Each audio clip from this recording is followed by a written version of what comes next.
வணக்கம் நண்பர்களே. இன்னைக்கு ஒரு குட்டி கதை ஒன்று சொல்லலான் இருக்கேன். கதையோட பேர் நேர்மை உயர்வு தரும்.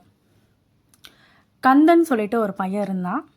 அவன் ஸ்கூல் முடிச்சுட்டு வீட்டுக்கு வந்துட்டு இருந்தான். வீட்டுக்கு வந்த உடனே வீட்டுக்குள்ளே சமையல் ஸ்மெல் செமையாக இருந்துச்சு. எப்போவுமே அவங்க வீட்டில் ரசம் துவையல் இருக்கும், இல்லாட்டா பழைய சாதம் வெங்காயம் அப்படி தான் இருக்கும். ஆனால் அன்றைக்கி பார்த்தா வீட்டில் சாம்பார், உருளைக்கிழங்கு, அப்பளம் அப்படின்ட்டு வகை வகையாக இருந்துச்சு. அப்போ தான் தெரிஞ்சுது அவங்க மாமா வீட்டுக்கு வந்திருந்தாரு அப்படின்ட்டு. வீட்டுக்கு அவர் காசு குத்துந்ததுனால அவங்க அம்மா வகை வகையாக செஞ்சு போட்டிருந்தாங்க. கந்தனோட அப்பா பயங்கர குடிக்காரர். குடித்ததுனால அவருக்கு உடம்பு சரியில்லாமல் படுத்த படுக்கை ஆயிட்டார். அம்மா தான் வேலைக்கு போயிட்டு வீட்டை பார்த்துக்கிறாங்க.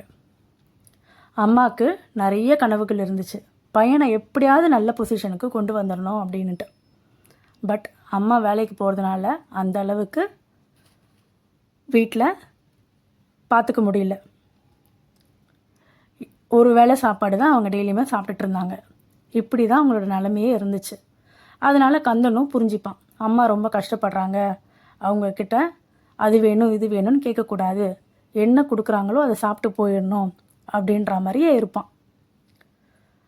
அவங்க மாமா காசு கொடுத்ததுனால கொஞ்ச நாளைக்கு நல்ல சாப்பாடு கிடச்சிது. திரும்பவும் பழையபடி ரசம் சாதமும் துவையலும் தான் அம்மா செஞ்சு கொடுத்துருந்தாங்க. அதனால ஸ்கூலில் கூட கந்தன் என்ன பண்ணுவான் அப்படின்னா எல்லாரோட சேர்ந்து சாப்பிட மாட்டான், தனியாக தான் உட்காந்து சாப்பிடுவானே. இப்படி தான் அவன் நிலமை போயிட்டு இருந்தது. ஒரு நாள் என்ன ஆச்சு அப்படின்னா, வீட்டுக்கு ரொம்ப லேட்டாக வந்தான் கந்தன். அவங்க அம்மா ரொம்ப பயந்துட்டாங்க. நைட்டு ஒரு 10 மணிக்கு என்னவோ தான் வீட்டுக்கு வந்தானே. வந்தவுடனே அவங்க அம்மா கட்டி பிடிச்சிட்டு, என்னடா ஆச்சு, ஏன்டா இவ்வளோ லேட் ஆகிடுச்சு அப்படின்ட்டு. அப்போ அவன் சொன்னான், ஸ்கூலில் படிக்கிற பையனோட அப்பா மளிகை கடை வச்சுருக்காரு. அவர் கடையில் வேலை பார்க்கறதுக்கு ஆள் இல்லை, எல்லோரும் ஏமாத்துறாங்களாம், நியாயமாக இருக்கிறதுக்கு ஒரு பையன் வேணும், ஈவினிங்கில் வேலை செய்யறதுக்கு ஒரு ஆள் தேவைப்படுதுன்னு சொன்னாங்க. நம்ம கஷ்டத்துக்காக நான் போயிட்டேன். அவங்க டெய்லியும் 20 ரூபா கொடுப்பாங்களாம், அதுவும் இல்லாமல் மளிகை சாமானும் கொஞ்சம் கொஞ்சம் கொடுக்குறேன்னு சொன்னாங்கம்மா. நம்மளும் வீட்டில் நல்ல சாப்பாடு சாப்பிட்றதே இல்லைல்லம்மா, அதனால தான் நான் போகணுன்னு முடிவு பண்ணிட்டேன். போட்டுமாம்மா அப்படின்னு கேட்டான். போகிறதுனால ஏதாச்சும் தப்பு இருக்காம்மா, நான் போகலாமா அப்படின்னு சொல்லிட்டு அம்மாக்கிட்ட பர்மிஷன் கேட்டான். உடனே அவங்க அம்மா என்ன சொன்னாங்க அப்படின்னா, வெளிநாட்டிலலாம் சின்ன பசங்கள்லாம் ஸ்கூலுக்கு போயிட்டு பார்ட் டைமாக வேலைக்கும் போயிட்டுருக்காங்க. ஸோ அதெல்லாம் தப்பே இல்லை, நம்ம நேர்மையாக தானே உழைச்சி சாப்பிட்றோம், அதனால் ஒன்றும் தப்பு கிடையாது, நீ போயிட்டு வாடா, இதில் எந்த ஒரு அசிங்கமும் இல்லை அப்படின்னு அம்மா சொன்னோடனே எனக்கு ரொம்ப சந்தோஷமாயிடுச்சு.